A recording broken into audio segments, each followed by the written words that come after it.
We're staying with Capcom now.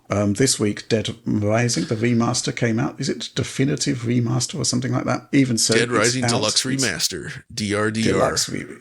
Deluxe. Okay, Durder. that's Durder. That sounds very posh. We did have code. We didn't have time to get round to it because, things are kind of busy. But Alex, you've taken a look at the PC version. Oh yeah, I've played about half an hour on PS5. What can I say? I think, for people that love Dead Rising, it's great. I personally felt they could have done a bit more, but tell me about your impressions on PC. First on PC, I was surprised. It's a D3D12 game. And after having played Dragon's Dogma 2 and just loading it up like previously in the day, there was no shader pre-compilation step. And I was like terrified.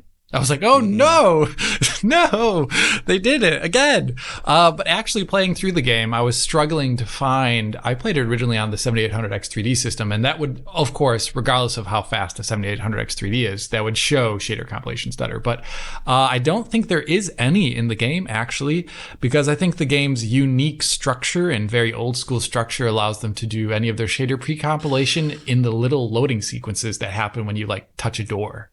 It's kind of split up like an old Resident Evil game in that aspect. Like you go to a new area, there's like a slightly wider open area, but each time you go to like a separate part of the map, it's always doing a load screen. And I think that's how they're taking care of it. The settings menu is, I would say, just like you've seen in other games from Capcom, but I think it's actually a little better here in one aspect, that it actually supports DLSS, XeSS, and FSR. I don't think the interlaced option is there anymore, which is good. I played the game in 4K TAA, maxed out on the 4090. It did not drop a single frame in my entire play. The GPU was like at 30% the entire time. The game is very much so. It looks like a PS4 quality level of game, like in terms of just like the assets and the environment and the lighting is, it's like very similar to stuff you would have seen back then. Then I loaded it up as well on an RTX 2070 Super, just because I'm like thinking, okay, on the Ryzen 5 3600, because this is a PS5 game after all, like that GPU is something that I've used historically. And there I thought getting to 4K was a lot harder than I would have expected.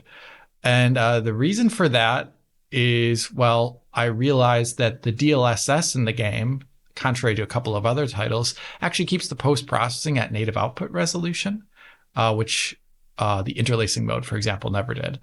And that makes the game way heavier. For example, in this scene here, like I turned off depth of field and the game has a constant depth of field that's probably like, I don't know, it starts like maybe 3 to 4 meters away from you. I don't know if you noticed that, which looks visually nice in the mall. But it's also, I think most people are going to turn it off, but it like brought the game from like the mid 40s into the upper 50s. So it was a huge sink on performance. So if you're looking for easy performance wins here, I would say stick to the high and not the max setting for things. And then also turn off depth of field. Now, one thing that disappointed me though, is that just like Resident Evil 2 and a lot of their games, all the animations of background stuff is like half or quarter of the initial refresh rate. So if you're playing the game at 60, things that are not too far away from you will be animating at 30 or even like 20 or 10, depending upon how far away they are. And it was a little distracting at times in the mall. But I think that's one of the reasons why they have the depth of field there. I would have loved to have seen something that scales the game in that aspect. They have like settings to like change the amount of persistent dead people on the ground. But they don't have a setting to change the animation refresh rate of the zombies themselves. But other than that, I mean, it doesn't look incredible. It looks a lot like there's 360 roots in there. It's a completely different engine, but like just the whole design of the area, if you know what I mean. But it's fine. It ran fine. I could not reproduce any of the stuttering that I saw someone posted to me on Twitter about it. I could not reproduce it. I only got one stutter on the 2070S that I could not reproduce after I got it the one time. I have no idea why it happened. So that's really all I got to say. 3600 system. On the Ryzen 5 3600, I like went into a bathroom And right before I went to the bathroom, there was like a 66 millisecond frame time increase, and I have no idea why. Well, I played it on PlayStation 5, and it's fine. Locked 60 frames per second throughout. But we think, Alex, it might be using the interlace option on PS5. Yeah, based on the screenshot you cuts. sent me, there was some like I always call it cross hatching, but it looks like someone just like dithered the edges of things on camera cuts, and it's fine, right? It's fine. Yeah, it looks clean. I haven't really got any issues with it. I guess, what can I say? If you loved Dead Rising, this is Dead Rising. It has been modernized in some respects with new controls and, but otherwise it is Dead Rising. It still feels a game of a certain age. And I think that's fine. It's just that, obviously with Capcom producing the likes of, Resident Evil remakes and whatnot, you just can't help but wonder if Dead Rising had received a similar level of attention, how that game would have looked visually. But, what can I say? The nostalgia hit is heavy on this one because this was a fairly early Xbox 360 game.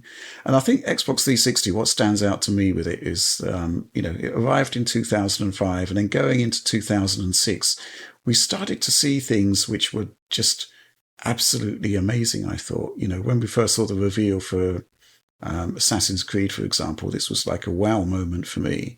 And similarly, when I first loaded up Dead Rising, I think it was a demo that was initially available, and you're seeing this vast multitude of zombies on the 360. It was like, wow, this is really good. So I could see why a lot of people have a lot of fond memories of this game and maybe don't want it to be completely remade. What's your take on this, John? I think you guys have been way too harsh on this. Oh, yeah? Because, first of all, they call this a deluxe remaster, and I think it's a pretty interesting title. But, they redid, everything here. This is not just, upscaling stuff here. This is, it has all the benefits of RE Engine. Everything is significantly more detailed. The textures are all new. It has real-time shadows everywhere now. Just the quality of the lighting, the effects. There's actual foliage now, water that interacts, better reflections rather than just generic cube maps. Everything is so much more detailed now. In addition to improving core mechanics and everything else, I feel like outside of a complete from-the-ground-up remake, I feel like this is as good and robust a job as you could do for a game like this. So I feel like they put in a lot of work here, and it's really impressive. I think they did not need to go this far, but they really they did a ton to this game. So I really think it's actually quite deserving of praise because you can just see it may look somewhat PS4ish, but PS4 generation-ish graphics at 60 FPS looking sharp like this. That's still a long way from 2006 Xbox 360 720p 30. And well, it really does not share, it really is new, everything's new looking. It's not just we took the old 360 models here. They refreshed everything. And there's just so much more going on, especially lighting wise and shadow wise, stuff that's definitely not in the original. No, the first game had baked lighting, and I don't even think really much of any real-time lighting at all. Exactly. It was pretty flat. It still looks good artistically, the original, but it's very, very flat. So I feel I think they've done a great job here. And the fact that it runs great on the consoles as well is a really nice thing. So I feel like this is that is actually a really good point. Because the original Xbox 360 version was variable. It was 30 at most. Well, it tried to be 30, and it was often 30, but it did not stay there. And it had some tearing issues that were quite egregious at the time. Yeah, so when you look at that, they've delivered what seems to be a very polished experience with really nice, fresh new coat of paint. It reminds me a little bit. It's not, they didn't go as far, but it reminds me of the type of things that Bluepoint has done with Shadow of the Colossus and Demon Souls, where it's fundamentally below the surface. There's the same game design there, but it just looks dramatically better.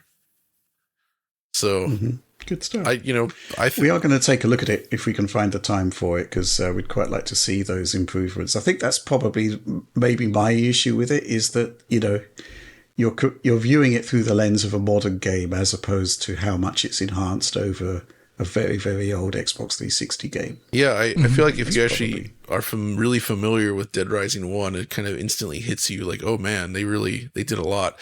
Though, I mean, there are still some areas where arguably there's an appealing element to the original with some of the choices with the colors. But again, it's all baked out and very static in a way. And it's just cool having like real-time shadows and lighting in a game like this now. And it just sort of ties everything together. It's like the level of detail and all that, and all the benefits of RE Engine are here. So yeah, okay, I like it. I also swear they made Frank wider. Oh, I know what like, you mean. It like not just his face, but like when I was walking down a hallway and I was looking at his shoulders, I was like, dude, you're stacked. Dude's so wide. He is a larger gentleman now, that's for sure. Well, yeah, so I mean, it's still Dead Rising, and Dead Rising 1 is very unique because it was the only one created by Capcom in Japan before that the other studio whose name I'm blanking on basically took over the franchise. Right, changed a lot. Like the sequels are all very different, I think. And they're still interesting, but they're very different.